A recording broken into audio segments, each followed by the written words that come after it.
All right. Looks like everybody's here. Thank you all for coming to the workshop. We really appreciate and are surprised by all the folks that are really interested in this. It's a great subject, and we wanted to highlight everybody's work. And, you know, the estuary program, one of the key things that it does is bring communities together. And I think the scientific community is a really big part of this. And so Midnight Pass was a natural fit to having a nice community gathering for that. So we look forward to doing this more as we go down the road. And so I think at the end, we'll have some input on kind of where we want to see this going into the future. Primary goals of the workshop are, bring us all together, but we also wanted to identify data gaps. And so also highlighting opportunities to collaborate. I think that's been one of the big things about Midnight Pass is, we circulate through the scientific community, and I heard so many stories of, hey, I went out to Midnight Pass and I saw this new person out there and asked, what were they doing? And then, everybody's got one of those stories of showing up and there's another group out there working. So this is part of it, to bring everybody together, make those contacts, and increase awareness and start planning some higher level research over time. So I think this is one of those where we're able to see a system changing in front of our eyes. And so after this, we're going to be following up with some of the outcomes and a lot of the content from this so we can keep this momentum going. A few housekeeping items we have. First, we want to extend our thanks to the New College staff for hosting us today. It's a great venue. We love the spot, and it's just really nice that we can access this. And so we really appreciate their help with that. Other big things, bathrooms and breaks. So there are 2 restrooms available to us. The first one is if you go straight this way, straight kind of north, there is a hallway. On the right, there's a single bathroom. There's a second bathroom if you turn left and go down a small hallway through a little area. It says staff only. And on the right, there's another little bathroom tucked in there. So that's going to be a challenge for us today, but I think we can work through it. And so we also have lunch today, and we have some vegan and vegetarian options. So please feel free to join us with that. So we're recording this event. It's not live streamed, but the recording will be made available to everybody in probably 2 or 3 weeks once it's all processed. That way we have that. We'll have a contact list if anybody's interested in collaborating on things. So we're going to provide some things on the other end. Also, for our presenters, we wanted to thank everybody for speaking today, but we're going to have a series of 5-minute lightning rounds. This is one of those things we started looking at, and there were just so many presentations. It's like, hey, let's just have everybody kind of update and let everybody know. So we're going to have at the beginning, we'll have all the presenters come up here and sit in the front of the room. Then we'll have a lightning round going through that. At the end, there'll be a Q&A from that. And then we'll have Heather will be up front as our timekeeper, giving cues as we go along. The other thing is we're going to ask you guys to participate through a Mentimeter. If you want, you can snap the QR code here. If not, on the back of your name tag, there's also a QR code. I think we put QR codes everywhere for this. So please, that's going to be the best way to engage with us with this. But we will also, if there was, for some of the responses, we'll have a mic go around to the folks that will be up front. Anyway, but thank you all for being here. Before we get into all the data collection, modeling, and interesting studies that we have, I wanted to take a few minutes just to talk about kind of why we're here. The Midnight Pass, these passes, they're really truly a force of nature. And they've shaped this place. They've shaped it for millennia. And all of us are connected to it in some way. And so, but really that's what holds our attention, is this force of nature. Midnight Pass has been here for a long time before any of us, for over 1,000 years. Little Sarasota Bay and the precursor passes that came through the island have supported civilizations ranging from Native Americans to the more recent European civilizations, all of you who have occupied this area, and especially that Spanish Point that's right on the inside of Midnight Pass. And in its own way, this still does support our civilizations, although not in the hunting and gathering way as we did in past. One of the things I hope to include in the workshop were a few, kind of old timers to see, some of those old stories. But sadly, a lot of folks have moved on. Those stories are those folks, they could stand up here, potentially spin a few yarns, but sadly, I wasn't able to get a few. But what I do have, as it turns out, is some stories of my own, or at least a story of my own. So my stepfather grew up here in the 1950s. Midnight Pass was a big part of his life. And for that matter, a big part of the lives of a lot of teenagers that had access to a skiff at the time. It was really a place, a special place, and a lot of people used it. This was when Sarasota was a much quieter place, and this was considered remote. You can see a few of the cattle pens and things that were inside of it. But back then, it was really considered remote and wild, and people regarded it as that. It had, a low impact from folks. Although it was a place you could go and get away from everything. Folks talk about camping in the area, going out there and spending the weekend, getting together, have high school get-togethers there. And so it was a special place for a lot of folks. I remember going there with my stepfather when I was about 8 or 10, and we would catch snook, or snook, as he called it. And he would correct me all the time, or anybody. He was also from that same generation that would say, it's not Miami, it's Miami, right? That's just who he was. And but I remember one time we went on a fishing trip down there, and we beached the skiff, walked through, of course, as anybody's been around here, Australian pine cones and stickers, right? Anybody who's walked barefoot, you'll remember that. But as we walked, he talked about a day spent on the water, in the past fishing for snook. And so he was out, and he had caught several fish. And back then he had them on a stringer sitting out. He was, in his late teens, and the stringer was out, and he was fishing, and all of a sudden, tug on the stringer. Looks around, and there's a hammerhead shark grabbed onto his stringer that's attached to his waist. So he makes a beeline up for the shore where his brothers are, and this hammerhead's in tow, and he gets out of the water, and he said, it was quite the adventure. But he told me, he said, this is why we don't stringer fish. And to this day, I don't stringer fish anymore after that swim. The moments, in the past, they range. They're small, but they're a big, meaningful part of what gives this place an attraction for all of us. We find those little moments in different ways. And that's really the point. That's really the point of preserving the spot like this.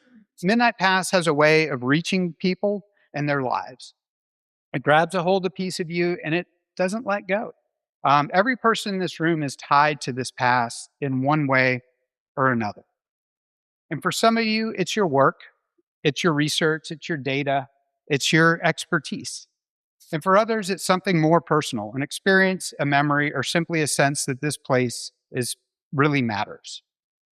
Whatever brought you here, it's that same pull, that same gravity of seeing its potential and wondering what if.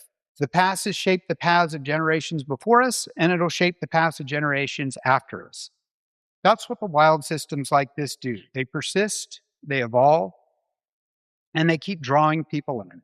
So the purpose of this workshop is simple but important. We brought together all of the scientific community, professionals, to share what you know, your understanding of your work and your insights, so that we can help guide how our community supports this system during our time here. Not to control it, not to define it completely, but to better understand it and make thoughtful decisions that respect what it is. Because some days others will stand here where we are now. They'll form their own connection to this space. They'll feel the same pull. And whether our names are remembered or not, whether our stories end up on those pages or just in the spaces in between them, we all have been part of this path, part of the ongoing story of the wild thing we call Midnight Pass. So without further ado, I hear my timer going off. So why don't we get to moving along to our first set of presenters. We're going to have a presentation on coastal systems. So if I'll invite our presenters to come up and join us here at the front. So I introduce Don Marino with the Midnight Pass Society. So, thank you, Ryan. Hello, everyone. Good morning. My name is Don Marino. I'm the director of Oyster Boys Conservation, as well as the co-chairman of the Midnight Pass Society. Excuse me. And our mission is to preserve the Midnight Pass Inlet forever. Thank you. Thank you. Before that, we actually organized when the pass was closed, trying to restore the inlet. But of course, we got that gift, and so our goal is to preserve the Midnight Pass Inlet forever. But kind of the purpose we serve in the community is bridging that gap between, the thousands, if not hundreds of thousands of community members who unanimously want to keep it preserved, with our county commissioners who also agree unanimously that we want to keep it preserved and flowing strong. So as a group, to speak on behalf of our group, we believe the best way to do that is to take a lot of that acreage and install a cruise port there, so that we can utilize it. No, seriously. Today I'm presenting on some history from our group. We have a lot of historians, and then some future considerations. See if I can get a button press. So that's our group there, some of the fellows on our team. And when we look at some of these older photos, our historians scream and shout about this North Channel.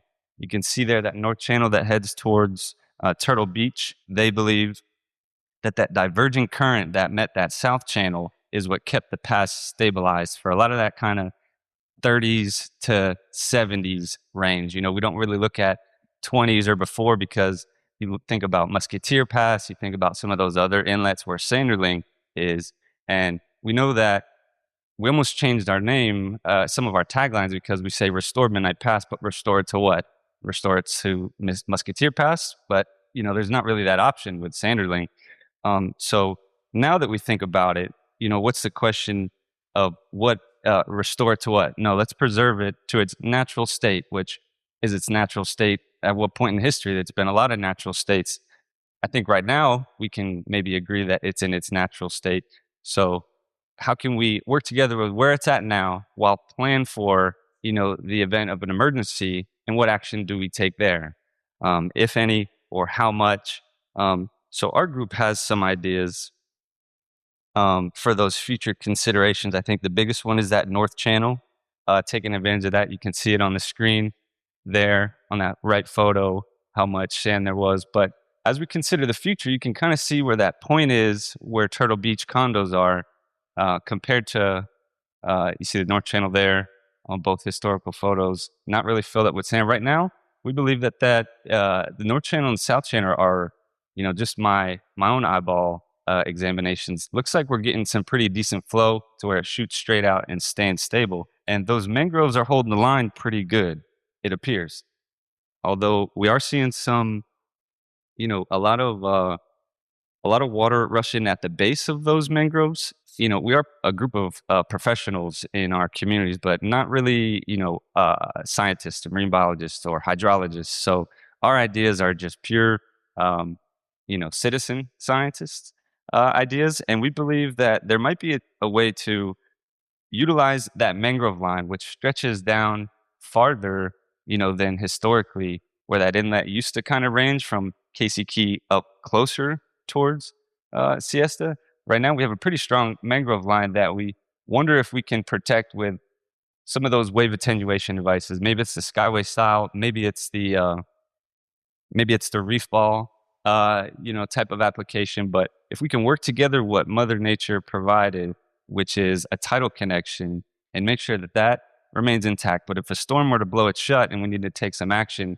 perhaps an extreme jetty isn't the best idea where you're robbing longshore sand transport. But if we can support the infrastructure that's in place, so that, the natural habitat that's currently there, we can support that while still preserving the tidal exchange, then that'd be a major goal for us as a group. And so we'll continue to work together with our leadership and scientific community. So thank you to Ryan, Gandy, and the SBEP team. And we'll continue to spread the message of this good work. Our Facebook group has well over 13,000 people. So we want to bridge that gap and, work together as a community so we can protect this forever. I grew up right there in Osprey, and so very near and dear to my heart, this area. and just appreciate the opportunity today to speak to y'all. Thank you.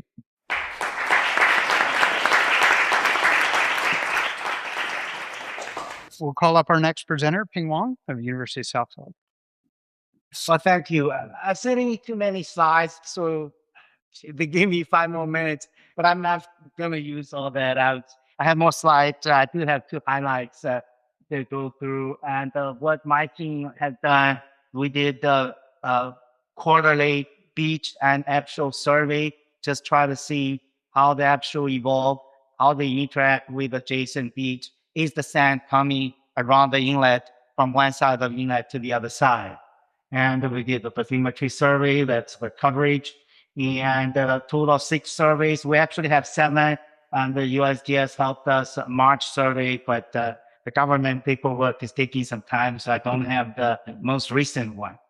And we also did the beach survey, just wandering around, so we have lots of data. Well, this is, I have 2 highlights, right? This is one of the highlights. I think Don mentioned some of this. We're just trying to figure out what caused the inlet to close last time. And many simple evaluations that, well, man closed it. Before we actually closed it, and the inlet has kind of put us in a position that we had to close it, depending on which angle you look at. So that's various area photos. I think I'm going to focus on a couple that a couple of things that happened, and this photo actually got showed quite a few times. This spit rose, and Don mentioned the north channel is important, south channel important at one point, and but I don't know if this is man-made or if this is natural. This basically blocked the flow from the north channel. And what caused the closure, to put it in a simple way, there's this excessive spit growth from south to north. Eventually get to the historical house, and that caused the human intervention. And also in the 60s, when the intracoastal waterway was dredging, some of the sediment was disposed on the south side, kind of forced the channel to flow this way. And then when the north channel get closed, it feels like the channel is going. If you look at the older one, when the inlet first opened, and the water coming out of the channel seems to be smoother from the south than from the north. On the north, we have this complex flood shoal, mangrove island, and so on and so forth. And to the south, there's a more open bay, and the flow tends to kind of go out of this channel this way. Maybe it helps the spit to grow that way. And the dredging and the fill at this point help the flow this way. And somehow this channel, this connection to the north channel is close. Also help the flow. I'm working with the group at UF. Maybe we'll do a numerical simulation and to see how this exercise change the flow pattern. Maybe the northward growth of the spit is driven by both way and turn. So that's the first highlights. Of course, when the spit will too much get to this too historical home, and eventually we close it at this corner. But my point is, before we had to do that, and there was a lot of change has already happened. So that was like the final nail, so to speaking. And so the point of this, the second highlight is, if this particular condition develop since it's reopened again, and then that may lead to the next closure. So that's like my highlight 2. Before I get to that, there were several attempts to open it, and I must say size matters. Right, so when we tried to open it, it was just not big enough. None of the effort was big enough to open it. Actually, this is also demonstrated by Hurricane Helene. Helene opened something just smaller than this. It wasn't enough. However, nature decided, well, let's give them another hurricane. So we was big enough and open it to a particular kind of size, let's say open. So then this closed for quite a few years, and then that's Helene did a little bit of opening, like what we try to do manually, and the military opened it up. So, so we did all this survey. I'm not getting into the detail of this. And the point is, these surveys to see if the sand have its way from moving from one side of the inlet to the other side. Generally speaking, in the wintertime, the wave tends to come from the north. And so if the sand can move around that shore and get to the south side, great. In the summertime, we tend to have these particular photos show a few times, and then maybe the sand can move to the north and create a balance. And we'll also look at the orientation of the inlet. If the inlet has changed too much over the years, it turns out it hasn't. This is kind of a summer one. And the inlet align this, that's the winter one, a big spit growing from the north. And we pay attention to this. This is what we call attachment. So the sand is actually not blowing the spit, also make it around, try to get to the beach. In the summertime, and when this grows, there's another attachment point. So look like the inlet for the first year and a half, it has some sort of dynamic equilibrium and a little conceptual model we develop winter time, the spit grow, and you have attachment point, the sand may move around the actual, get to the south side. In the summertime, when the wave coming from the south and the spit grow, and then you have attachment point over there. The spit growing and the doors in the channel orientation changed a little, but the location hasn't changed too much. So it's kind of bouncing around what we call dynamic equilibrium. I think this is all I have. So to recap, the condition that it caused it to close last time does not seem to have developed over the first year and a half. Over the first year and a half, there seems to be a mechanism for the inlet to handle seasonal variation. A question that we need to answer is, what if we get a big enough storm? Does that delicate balance over the year and a half would be able to continue? That's all I have. Thank you.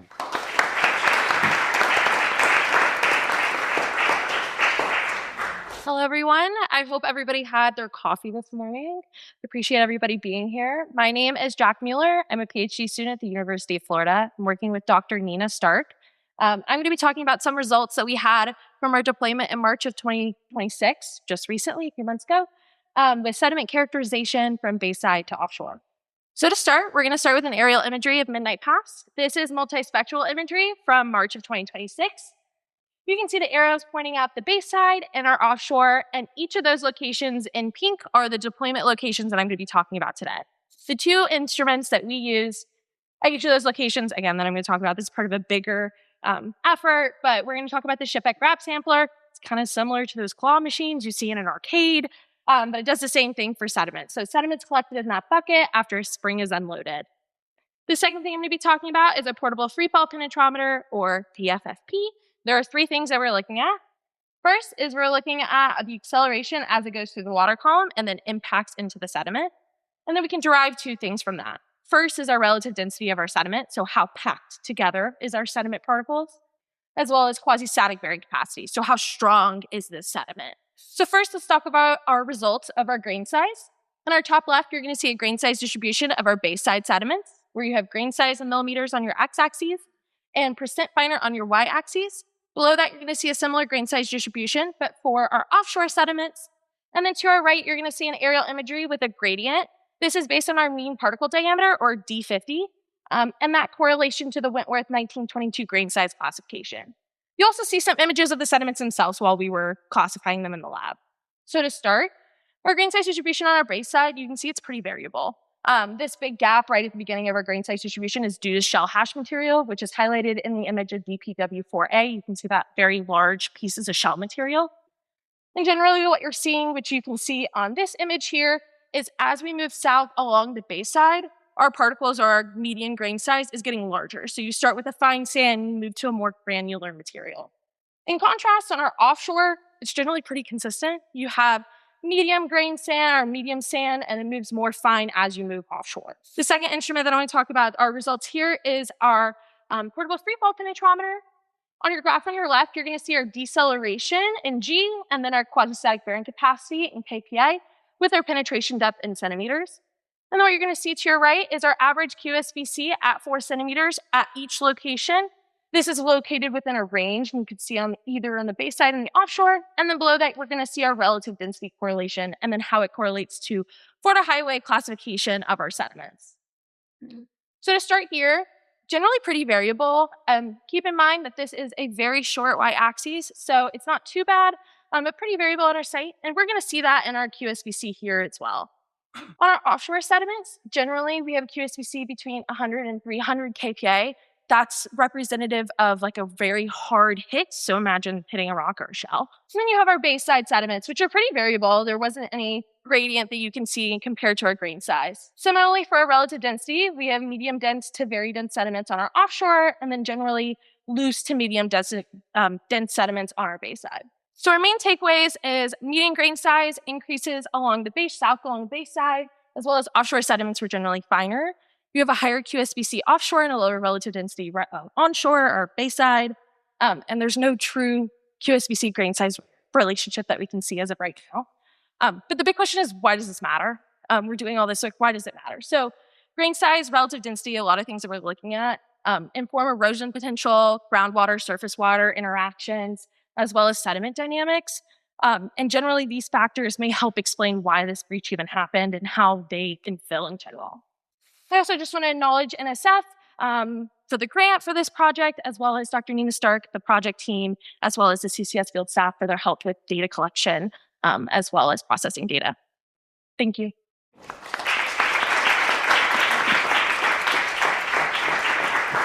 All right, very good. Good morning, everybody. My name is Dr. Mike Jenkins. I'm Senior Principal at Geosyntech Consultants.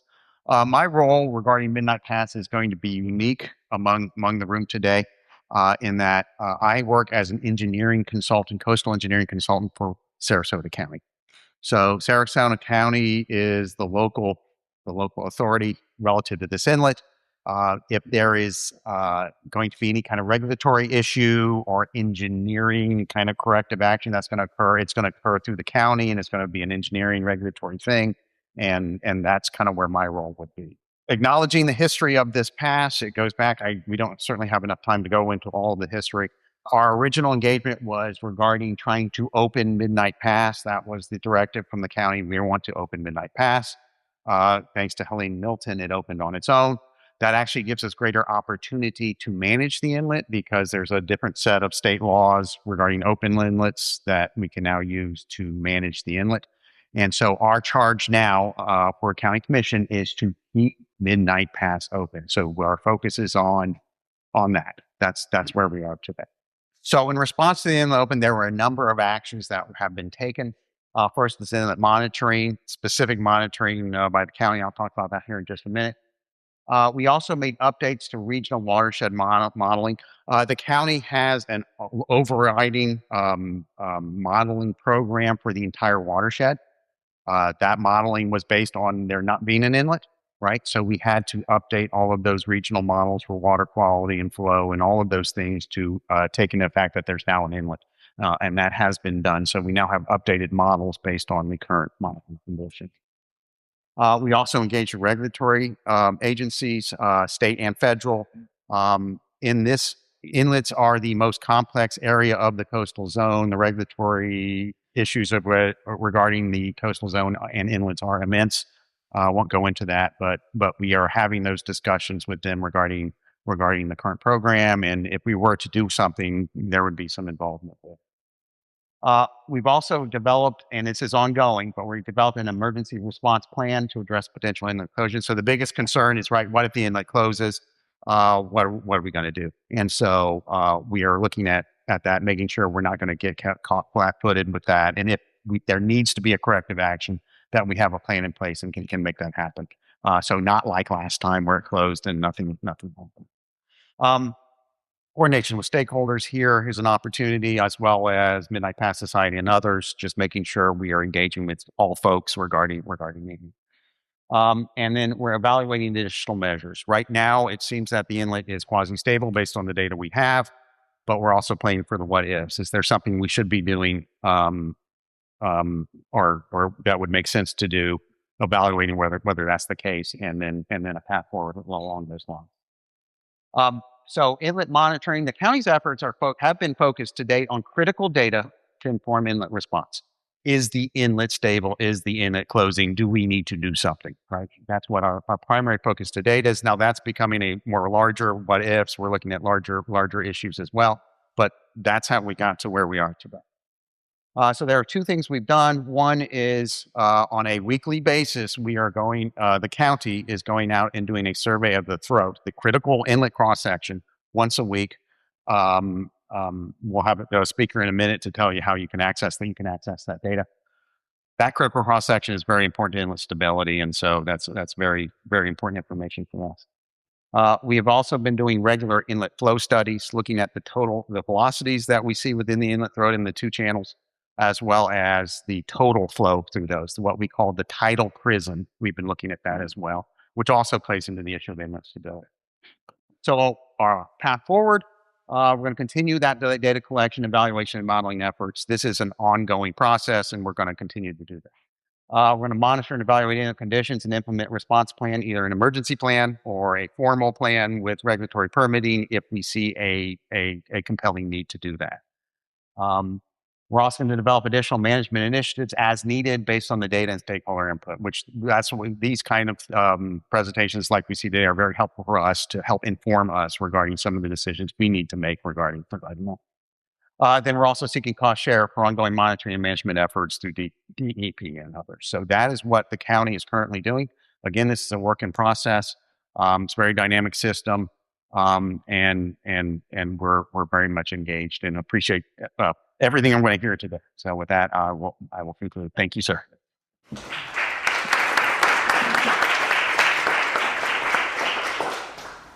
Good morning, everybody, and thank you for organizing this event. I think this is an excellent venue to meet everybody like working in my past, and hope that we all interact very much. My name is Maitane Olabarrieta. I'm from the University of Florida. I'm a professor at the Civil and Coastal Engineering Department, and my expertise is nearshore processes, inlet dynamics, and morphodynamics with numerical modeling. After the previous talks, I don't have that much to say. Just emphasize what Professor Pling mentioned before, that the size matters. So here in this diagram, it's a ChatGPT generated diagram. We can see the different states of a barrier island. Usually what happens is in some barrier islands, we have areas that are have a lower elevation or have no vegetation. And what happens during extreme storms is that the water level in the ocean side increases. It creates a pressure gradient between the lagoon and the ocean, and the water funnels through those areas. That produces an initial erosion. There can be a reversal of the flow, even like eroding more the bridge, and the consequence of that can be a shallow bridge, or it can be a deeper bridge. It depends on the storm characteristics. And what happens with shallow bridges is that usually they have the tendency to go back to the initial state, a closed barrier island. However, if the bridge is deeper, the tidal processes are more relevant than the littoral transport, and the tendency is to transition to an open inlet. So this is basically what we saw in Midnight Pass. So we had an initial hurricane, Hurricane Helene, that took the barrier island to this state. That tended to go back or closed back to a closed barrier island. Then Milton hit again the area. Okay, so basically like Milton even eroded more the bridge. And what we are seeing right now with those cross-sectional area measurements from Sarasota County is that it seems that that inlet is stable. Okay, so these are the cross-sectional areas that have been measured since that bridge opened. Thanks so much to the Sarasota County for these measurements. So what we are seeing is that there has been an increase of that cross-sectional area. And that is related with the tidal prism. The tidal prism is the volume of water that goes in and out the inlet. It's related with the tidal exchange. And that parameter is very important because it basically defines what it is, the F tidal delta volume and it defines also other morphological features of the whole estuary system. So what we are doing in my lab is we are trying to answer, like, what is that the tipping point from a bridge that tends to close to a bridge that transition into an inlet, and also which are the processes that produce this longer term transition in the estuary, how the hydrodynamics, sediment transport processes, and the bathymetry interact together to produce this long-term trend. For that, what we are doing is we are taking these measurements, bathymetric measurements from Professor Ping, and we are merging those with a numerical modeling that simulates hydrodynamics, sediment transport processes, and waves as well.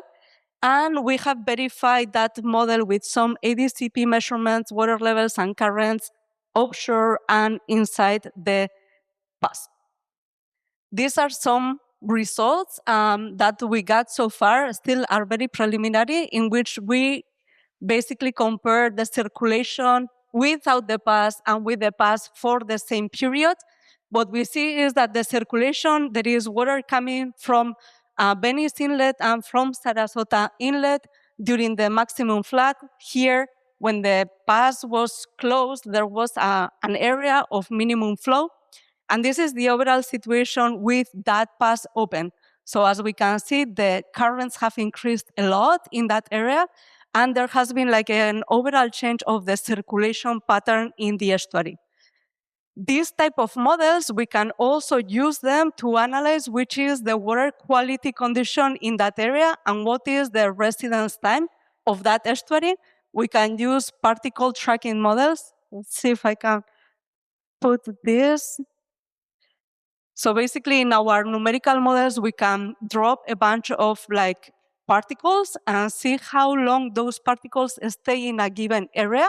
Yes, and we can track which is like how long it takes those particles to leave an area and compare different situations, which was the situation with the pass closed or with the pass open. Yes, and what we have seen is that actually like the residence time have decreased because of that pass opening, as we would expect. So this is all I wanted to tell. Thank you very much, and I look forward to talking with all of you.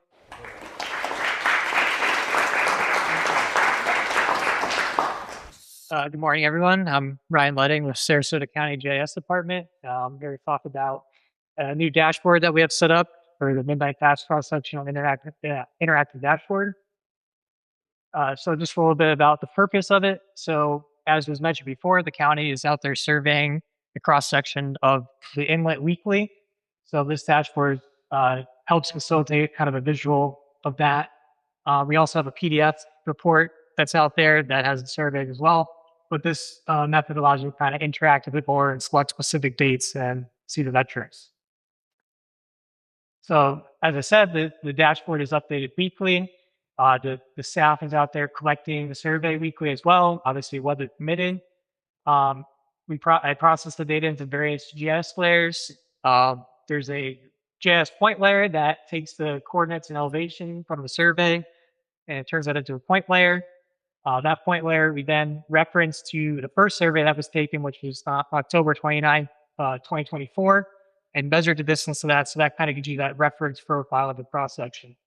The cross-sectional area is calculated to the mean high water elevation, which at this location is 0.30 feet. And we also create a GIS point for the lowest elevation of each collection that's done. And we can generate a heat map from that. And we also create a line, which basically connects all those points, and that helps you visualize it on the map. So if you open the dashboard, this is what you initially will see. So to start, you can select the date from the drop-down here. You can select one or multiple dates. And once you select the date, the graph will load and you'll see your values here. So this red line here, that's that reference survey I was talking about. So that's the first survey that was ever done in October, the October 29th, 24. And then in this case here, we're selecting the survey that was done on the 18th of this, May 18th of this year, which is this green survey. So your x-axis is the distance compared to that original survey. So in this case here, this survey started approximately about 95 feet back. from that initial survey. And then your y-axis is the elevation in feet. And then over here, you have your cross-sectional area and the minimum elevation of that particular survey that day. You can toggle the reference survey on and off if you want. Also on the graph here, you can see this is the mean high water mark and this is the mean low water mark. And then also on the map here, you can see each of the survey points that was collected. The blue one that's highlighted was the lowest point in that particular collection sequence, and then it's all connected by lines as well. The imagery shown here is the 2025 aerial imagery. You can also toggle on in the top right here. There's a heat map you can toggle on, and that will show up in the map. And that's basically a heat map of all the lowest elevations that we've collected since that initial start date. You can also select multiple surveys at once. You don't have to just select one. And then as you can see here, you can overlay multiple profiles on top of each other. So if you want to compare certain dates or months, you can do that. And just to keep in mind, when you do that, these values here are the max cross-section and min elevation. So it's basically going to take the max and min of your particular selection that you have. You can, down here, if you need to reset the survey, or the dashboard, this resets it back to its initial state. And then there's also some additional information here, and you can also link back to the Midnight Pass webpage that the accountant has. So this is how you get to the dashboard. So like I said, we have Sarasota County has a Midnight Pass webpage set up, which the dashboard is there. And there's also a guide on how to use the dashboard there. This QR code will bring you to the Midnight Pass website as well. Or you can go to our county website and then search for Midnight Pass, and you also can find it that way. If you have any questions or feedback on the dashboard, that's welcome as well. That's my email.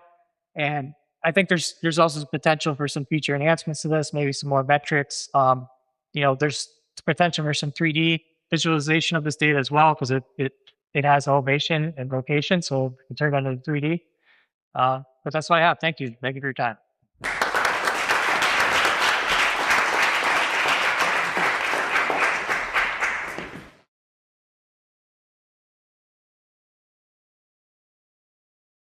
So the first one that's on there is, will the sediment type be impacted by nearby beach renourishment? Was this observed in your study? I think this is open to anybody on the panel that wants to field that. I'm not sure. We would need to get data from the beach renourishment about like grain size and information regarding that to see if that's what we saw in our study. So I'm not sure, probably. I mean, if we for this deployment, we collected sediment samples on land as well as offshore. What I presented today was only our offshore sediment samples that we collected.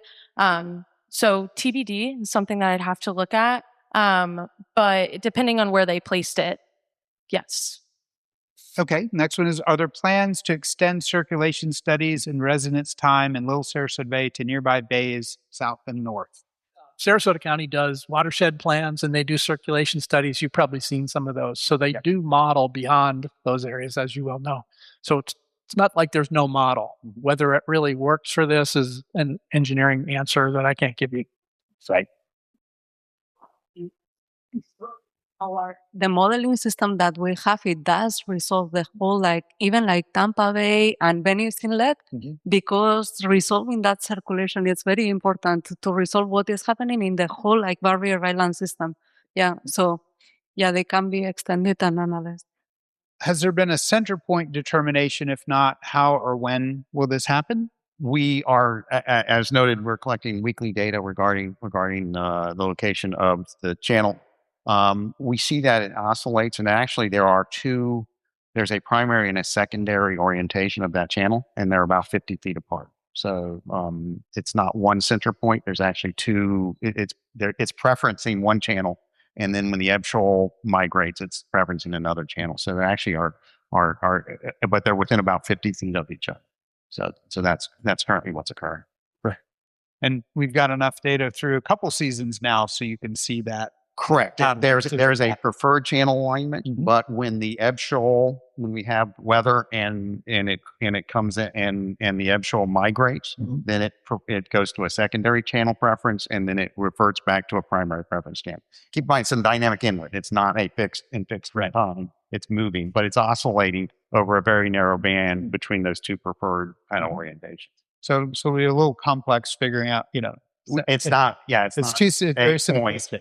because it's oscillating. Yeah. As the sand comes around the inlet, it's going from a north preferred channel to a south, and then as the sand comes back to the inlet, it goes back to the beach. It's going back to that preferred. So it's oscillating between those two favored locations. It's a natural system, right? It's natural. Great, thank you. Is the county satisfied with the pass as is, or are additional measures being considered at this time to increase flow or stabilize the pass structure? I can just say we are still very much early into this process. Our charge from the commission, and I will have to acknowledge and defer, there are commissioners in the audience. Our charge is to keep Midnight Pass open. That's the first charge, right? We want to keep this pass open. Now, in addition to that, these discussions regarding, do we want to stabilize it? Do we want to open a channel more? Do we want to make some kind of corrective action? Those are all on the table right now. But there isn't a specific determination. And one of the challenges here is, it's a new inlet, so it's evolving over time. In addition, we need to be prepared for what are the unanticipated consequences if we do something, right? Are we fixing something or not fixing something, or does something else happen? In addition, any engineering corrective action, which the two primary ones would be some kind of excavation or some kind of structure, trip a very large regulatory process. And so we want to make sure that if we want to do something, that there's a real strong incentive to do it before we go down that multi-tier path. Sure. I need you a little bit. Thank you, Michael, and appreciate all your hard work. And I think I can speak for our board in saying that, we are very much on board with making sure that path stays open in perpetuity, right? Deferring to the subject matter experts is going to be key. But we began with a letter through our board and the county administrator, I believe, to DEP, that our intent is to always keep that particular inlet open. What we're looking forward to are two things. We're looking for that inland management plan, and we're also looking for that emergency management plan in case we do have a hurricane season that would somewhat complicate, any sort of accretion of sand closing that pass. I'm 1 up to 5 here, but I'm pretty sure I could speak for all of us. Our board has been very clear. Every year we get appropriations from the state to make sure that we maintain that level of service in the scientific community, to make sure we're relying on your expertise to help us do our job. But for those in the community, our board has been very clear. Midnight Pass is open, it is flowing, and we have every intent to make sure that stays in perpetuity for future generations. So thank you. Okay. So I think, it's best, Ping, I think you described it the best when talking about how this pass is moving around. It's a toddler. It's just getting its feet under it. And we've started to see that settle into where now it's walking a little. We've got that natural process going on, but it's great to see the efforts to continue to keep it open. If Helene had not happened, would Milton have been strong enough to open the pass on its own? It's a good question. Anybody want to call me? Well, from a morphology point of view, and what Helene did is Helene eroded a large amount of beach. The shoreline moved landward for about 50 meters. Helene also removed the dune, although the dunes were not very high, and of associated vegetation. So Helene kind of made it easier. I'm not so sure if without Helene, Milton will have to do the work to erode the beach first, overwash the dune, and destroy the vegetation. So I tend to say no. And maybe the modeling can also answer that. I am not going to answer it. I don't have an answer to that. We haven't done that exercise of simulating. We knew in a Helene, I was working in a forecasting system to forecast the impacts of Hurricane Helene and Hurricane Milton. And in Helene, we did know that there was a high probability of generating a pass in that location because it was very low lying and it didn't have much vegetation. So our prediction system did do the inundation and the opening of a bridge. But I don't know that specific answer. It really depends on, how was Milton, how strong it was there. And we haven't modeled it starting from a closed barrier island. That's a good exercise to do, and we can try to do that. Dr. Wang, could another storm close the pass? Well, that's something we've been trying to answer. So we're two kind of storms, right? We have winter storm and a tropical storm. So far for the first year and a half, and the inlet seems to have survived quite some winter storm. Winter storm can be quite destructive because the water level gets suppressed. A lot of sand is moving around the beach and on the ebb shore. It seems that the inlet was able to manage the winter storm.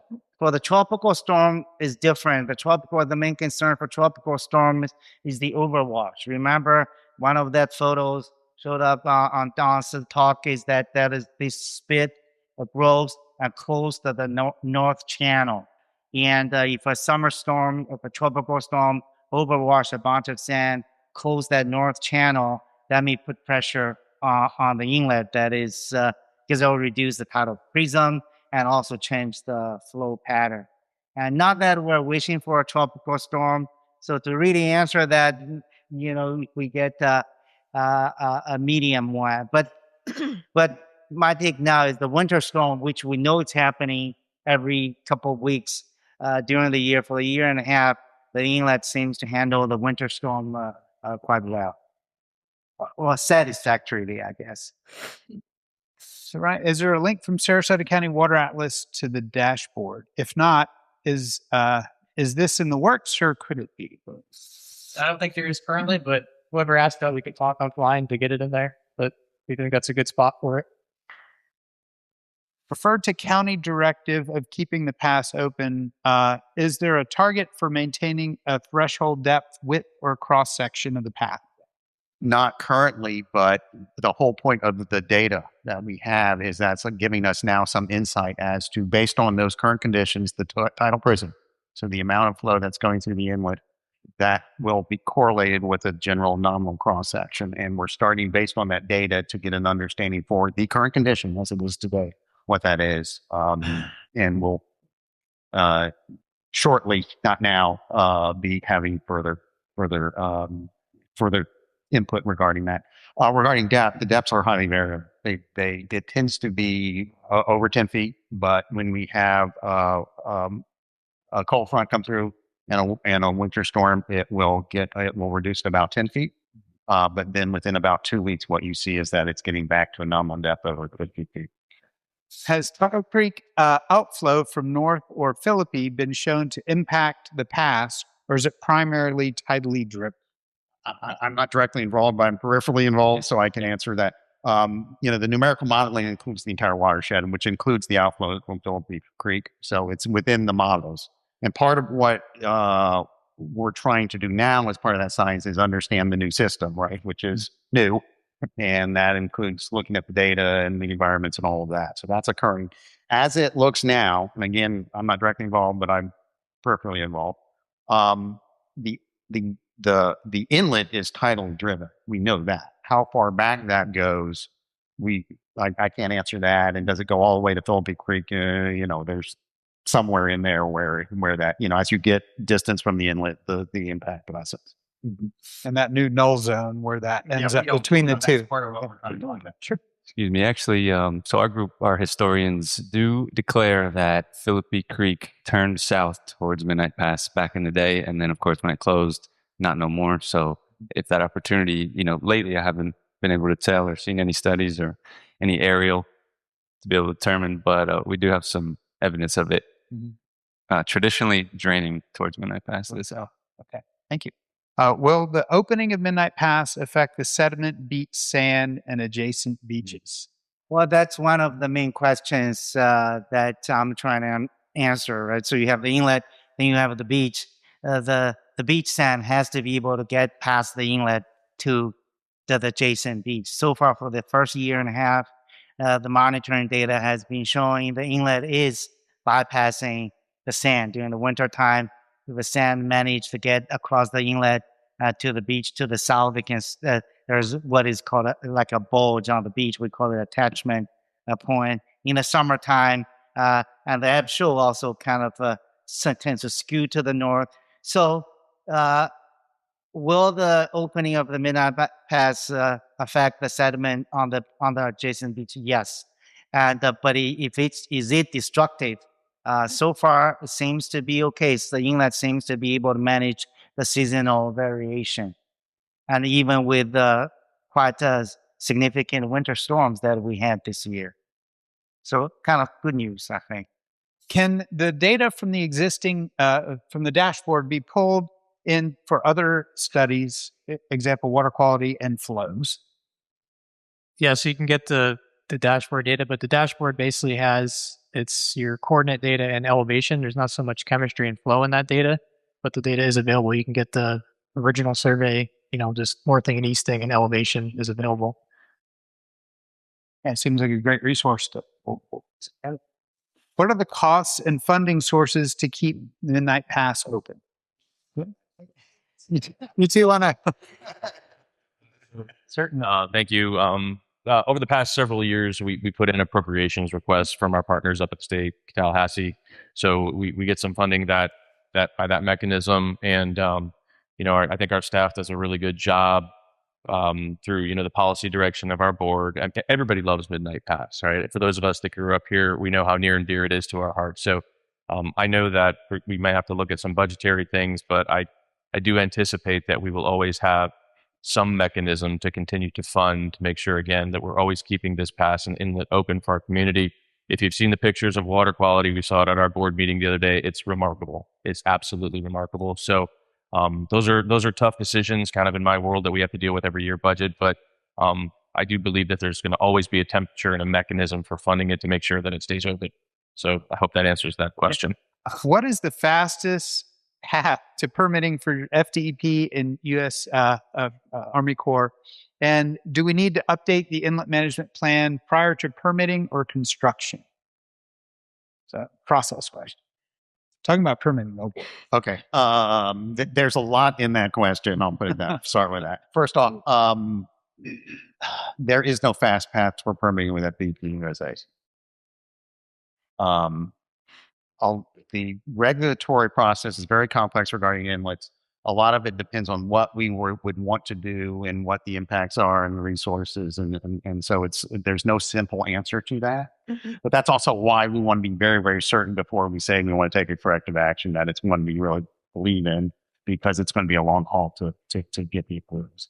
Now, as an aside, the emergency response plan, as an emergency, there are some other things we can do under more restricted. That's a very involved conversation that I can't answer quickly. But just saying that's a separate issue. Emergency is kind of a separate thing. But for the formal process, the permitting, the regulatory for an inlet is a challenge. It is a multi-year thing. It is not a simple thing. It's not an easy thing for us or anyone, by the way. What was the other? Inlet management. First note, when we talk inlet management can be a whole host of things, right? It's seagrasses, it's manatees, it's lots of things. When we say inlet management plan from a regulatory standpoint, it's a very specific thing. It is a requirement under state law regarding any kind of inlet that is managed. So if we dredge it or put a structure in or get any kind of permit to do anything, we have to have an inlet management plan. And that is a formal plan, but it's really focused around the beaches. It's focused around inlet sand bypassing. So it's a very technical, separate element to that. And it's triggered by the permit. It's triggered by when we own the permit. If we do something to this inlet, we dredge it or we put a structure in, we are then now responsible for managing that inlet. And at that point, there's a formal inlet management plan that gets triggered. And again, it's primarily focused on weather sand, whether you're having an adverse impact on the beach and how you're managing that part of it. And it's just a very narrow part of inlets, but that's what the formal inlet plan is with the feed. Dr. Jenkins mentioned Philippi Creek being in the model. Is North Creek? Yes. Yes. Okay. Dr. Wang, I'm wondering if the inlet is maintaining a nearly constant aspect ratio, width to depth ratio over time. Well, there's a few ways of looking at this, right? I think Maitane mentioned about there was this classical relationship between the cross-sectional area and the tidal prism, the old O'Brien criteria. what we did is we applied a model called a reservoir model developed by my colleagues at the Corps. And you look at the inlet, you have a beach to the north, beach to the south, the ebb show, and the channel. These 4 different features as kind of a reservoir to see if the sand volume in each of the reservoir is stable or growing, and how do the sand move from one reservoir to the other. So far, for the first year and a half, and the channel, we survey the entire channel instead of just the one cross section, and the channel seems to get bigger, and the ebb show is still growing, although not too aggressively. The beach to the south, the beach to the north oscillates during the season. I guess the quick answer, there can be a constant ratio, but we're looking at in a reservoir case. So the reservoir is still building but slowing down, and so far hasn't seen any like negative pattern. That is, the channel is failing or beach is growing too much. It seems to be kind of in a dynamic equilibrium, or at least evolving towards a dynamic equilibrium. I did look at the O'Brien's formula. However, the tidal prism is a tough parameter to get. I would note that's why we're taking some of those measurements so we can get total tidal prism to try to see where we are on the curve. I would say regarding the aspect ratio, when you look at the data, it is trending bigger. So there is a trend, but it looks like it's starting to flatten off. At some point, we would expect it to flatten off. We don't know when that will occur. It is trending bigger, and it is also oscillating. It doesn't seem to have a strong seasonal yet, but we only have 2 seasons so far. But it does seem to be oscillating on a kind of weekly, like 4 weekly, 6 weekly. So it might be tidal connected. But the aspect ratio is trending, long-term trending up, but there are definitely oscillations in the aspect ratio. How much, if any, maintenance or dredging are we planning over the next 20 years? We don't know yet. Right? We don't know. For inlets in Southwest Florida, there are some inlets that don't require much dredging at all. There are some that are more intensively dredged. This one is behaving right now in a way where it may not need that much help. We don't know yet. The intent is if we need to maintenance dredge it, we will, but we need to be very intentional regarding that discussion and knowing what we're doing and why we're doing it. Great. Dr. Jenkins, hurricane season started this past Monday. If a storm blows it shut next week, what action will be taken to preserve the tidal connection? Can't really go into the details of it in this forum, but the intent would be to take an immediate corrective action. I use the term immediate loosely just because there's some nuances to that. But basically, the county would, as quickly and as expeditiously as possible, try to mechanically reopen the inlet. And again, there are nuances to how that would work. But the intent is not, and just we'll touch base. I understand where this is coming from because it's the history. Right when it closed, and then there was lots of discussions and things, and then it somewhere in there switched to being considered closed forever, which made it really hard or impossible. And so the concern is that we don't want to repeat that. We are in a different situation in this case. We are having those discussions with regulatory agencies. Everybody knows where we are regarding that. So the intent is not to have that happen again. But again, there's lots of nuances to what that emergency response would be. Thank you. All right. We're good. That was the last question. Okay. Well, as this toddler continues to learn to walk, I'll be eagerly interested in watching where this goes. Well, I wanted to thank you all for taking the time out. And, this is great. These lightning rounds are always a lot. But thank you. One more round for our speakers.